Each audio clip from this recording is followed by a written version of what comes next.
के एक महत्वपूर्ण कवि का जीवन परिचय, रैदास जी का जीवन परिचय। तो चलो शुरू करते हैं। रैदास जी भक्तिकालीन ज्ञानाश्रयी शाखा के संत कवियों में से एक महत्वपूर्ण स्थान रखते हैं। रैदास जिन्हें हम रविदास जी के नाम से भी जानते हैं। रैदास जी का जन्म 1388 ईस्वी में बनारस में हुआ था। यानी इनके जन्म की बात करी जाए तो इनका जन्म 1388 ईस्वी में बनारस में हुआ।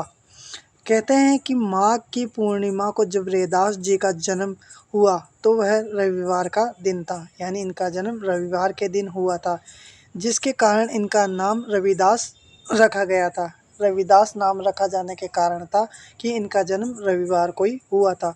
रैदास ने अपने को एकाधिक स्थानों पर चमार जाति का कहा है। यानी रैदास ने अपनी जाति अपने ग्रंथों में, अपने काव्यों में बताया गया है कि उनकी जाति चमार जाति है। रैदास जी के पिता का नाम श्री संतोष दास जी तथा इनकी माता का नाम कलसा देवी था। इनका विवाह लोना देवी से हुआ और इनके बेटे का नाम विजय दास था। यानी इनके पिता संतोष दास जी, इनकी माता कलसा देवी और इनकी पत्नी लोना देवी थे। और इनसे जो इन्हें पुत्र हुआ उनका नाम विजय दास था। रैदास का जन्म काशी में चर्मकार कुल में हुआ था। यानी रैदास जी का जन्म चर्मकार कुल में, यानी कि जहाँ पर चमड़े का कार्य किया जाता है, वहाँ इनका जन्म हुआ था। जूते बनाने का कार्य उनका पैतृक व्यवसाय था। इनके पिता जूते बनाने का कार्य करते थे, जो इन्होंने भी बाद में अपने पैतृक व्यवसाय को अपना लिया। उन्होंने इसे सहर्ष अपनाया। साधु संतों की सहायता से उनको विशेष आनंद मिलता था। यानी साधु संतों की ये सहायता करते रहते थे। वे उन्हें प्राय मूल्य लिए बिना ही जूते भेंट कर देते थे। यानी साधु संतों की सहायता के लिए ये उन्हें जूते फ्री में दे दिया करते थे। उनके इस स्वभाव के कारण उनके माता पिता उनसे अप्रसन्न थे। कुछ समय बाद उन्होंने रैदास और उनकी पत्नी को घर से अलग कर दिया। रैदास जी का स्वभाव जो कि ऐसा साधु संतों के प्रति देखकर उनके माता पिता ने उनको घर से अलग कर दिया। रैदास पड़ोस में ही एक अलग झोपड़ी बनाकर रहने लगे। अपना जीवन ईश्वर भजन और साधु संतों की संगत में लगाकर व्यतीत करने लगे। आगे हम बात करते हैं। रैदास जी ने ईश्वर को सर्वव्यापक, स्वयं को लघु माना है। यानी कि इन्होंने ईश्वर को मूल है।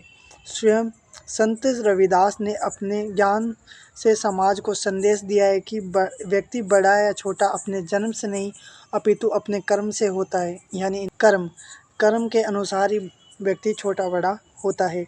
वे धर्म के मार्ग पर चलने वाले महान पुरुष थे। रैदास जी कबीर की तरह ही रामानंद के शिष्य थे। यानी कबीरदास जी की तरह ही ये रामानंद जी के शिष्य थे। संत रामानंद जी के शिष्य बनकर उन्होंने आध्यात्मिक ज्ञान अर्जित किया। यानी धर्म का ज्ञान इन्होंने रामानंद जी से ही प्राप्त किया। कबीर के समकालीन कवियों में रैदास का एक बड़ा महत्व है। कबीर और रैदास समकालीन कवि माने जाते हैं। कबीर ने संतन में रविदास कहकर इनको मान्यता भी दी है। आगे हम बात करते हैं।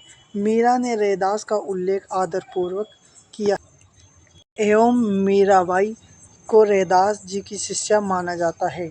यानी मीराबाई ने आदरपूर्वक रैदास जी को अपना गुरु मान लिया था। वे रविदास जी की शिक्षा से बहुत अधिक प्रभावित हुई और वे उनकी बड़ी अनुयायी बन गई। मीराबाई ने अपने गुरु के सम्मान के रूप में कुछ पंक्तियाँ भी लिखी है, जिनमें से प्रमुख पंक्ति है, गुरु मिलिया रविदास जी। आगे हम बात करते हैं। रैदास के पद आदि गुरु ग्रंथ साहिब में भी संकलित है। कुछ फुटकर पद सतबानी में है। रैदास की भक्ति भी कबीर की तरह ही निर्गुणवादी थी। यानी ये निर्गुणवादी भक्तिकालीन काव्यधारा के कवि थे, किंतु उनका स्वर कबीर जैसा आक्रामक नहीं है। रैदास जी की भाषा सरल, सुबोध, प्रभावमय एवं गहता गुणों से युक्त थी। उनका समय बोलचाल में फारसी का बड़ा महत्व था। उस समय अधिक फारसी बोली जाती थी। इस कारण उनके पदों में फारसी के शब्दों की अधिकता देखने को मिलती है।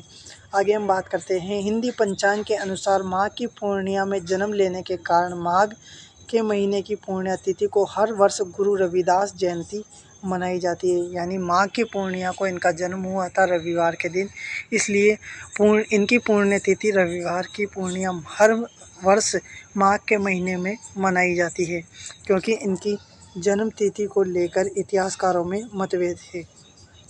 रैदास जी की मृत्यु सन 1518 में मानी गई है। यानी रैदास जी ने अपने जीवन त्याग 1518 ईस्वी में किया।